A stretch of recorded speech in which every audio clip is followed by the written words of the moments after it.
I know. Diplomacy is new to you, and there will always be some sort of question stopping you from doing what you want to do. But I'm here to tell you, don't do it. Don't listen to this.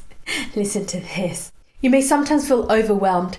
Certain questions will pop in your head like, where do I even begin? Or, am I supposed to be doing this? Or how about, maybe I can start this next week when I have some time. Big yawn. There will always be something stopping us from getting to where we want to go. And there will never be a perfect time to change the course of your life or take a new language or decide that you need more training or you're in need of a mentor. Getting organized is important if you want to maximize your time.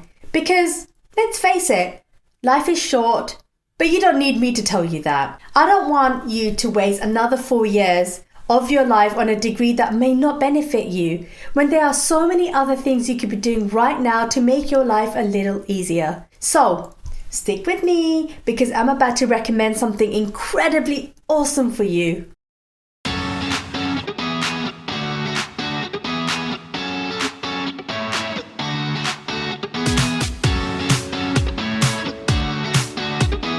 Hi YouTube! I'm Talyn Rahman-Figueroa, CEO of Grassroot Diplomat, where diplomacy starts with you, and through this channel, I will train you on how to become a diplomat.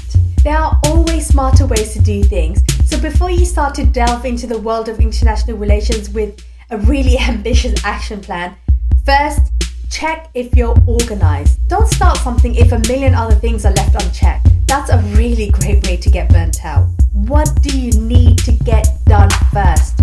What steps will you take to progress to your goals? What are even your goals? Do you know how to pull yourself out of feeling burnt out, stressed out, overworked, and unproductive on days you would much rather watch the full series of House of Cards on Netflix? One heartbeat away from the presidency, not a single vote cast in my name. Democracy is so overrated. We've all been there. If any of these issues sound familiar to you, then you're in luck because we highly recommend that you pick up the book 18 Minutes by Peter Bregman. This book is recommended as further reading to support Chapter 1, Skills for a Changing World of the Diplomatic Planner. So why bother reading another book when you are clearly a very busy person? Well, like the subtitle says, this book is all about finding your focus, mastering distractions, and getting the right things done. Really, you only need 18 minutes a day to get focused and organized. Hey, and how about this for a time saver? I've already done the hard work for you. In the Diplomatic Planner, you are given a morning and an evening slot to help you decide on your big 18-minute focus. Yay! With the right plan and some focused attention, you can be the most productive self. But you need to find some pause and be okay with making mistakes along the way.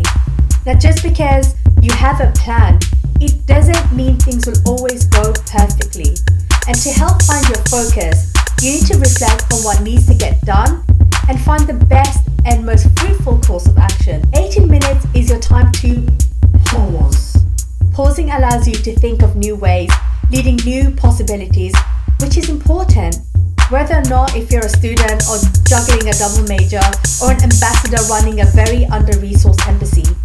Without this break, you will constantly be on autopilot, acting out on how things are supposed to be, which will lead to mistakes and missed opportunities. Bregman suggests that you find what is right for you by leveraging your strengths and embracing your weaknesses. In the first chapter of the Diplomatic Planner, you are provided with the opportunity to really assess and analyze your core strengths and weaknesses. Having weaknesses isn't a bad thing. In fact, knowing what you're not good at doing and dislike doing means that you will be able to say no to opportunities that actually may not be a good fit for you. I used to think I had great analytical skills. I thought being analytical meant being good at assessing the environment and coming up with solutions.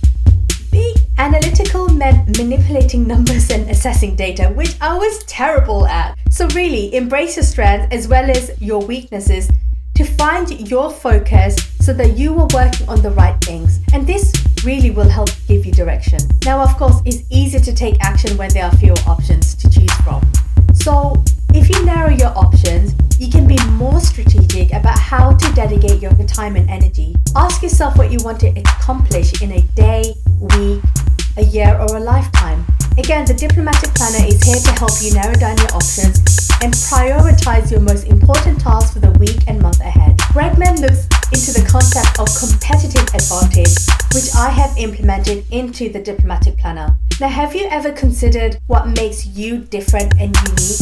A competitive advantage helps you to be different from someone else. Something you might enjoy may actually be someone else's idea of an absolute nightmare. So learn to leverage what you're good at and what you actually enjoy.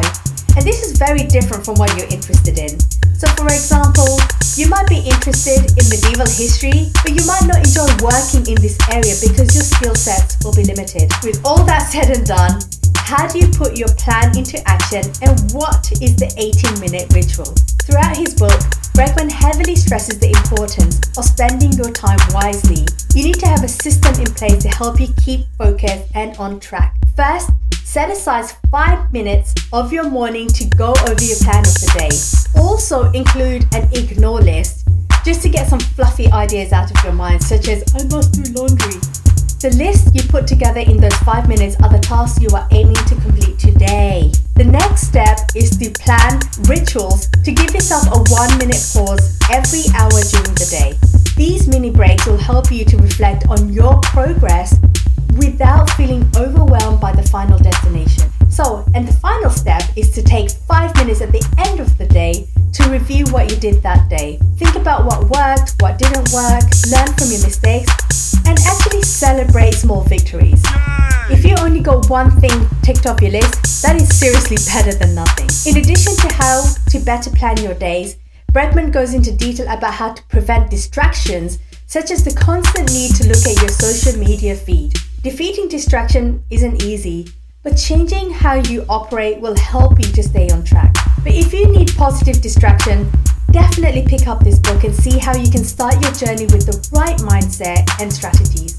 18 minutes is recommended for the purposes of the Diplomatic Planner. If you enjoyed this review, please give it a thumbs up and leave any of your comments below.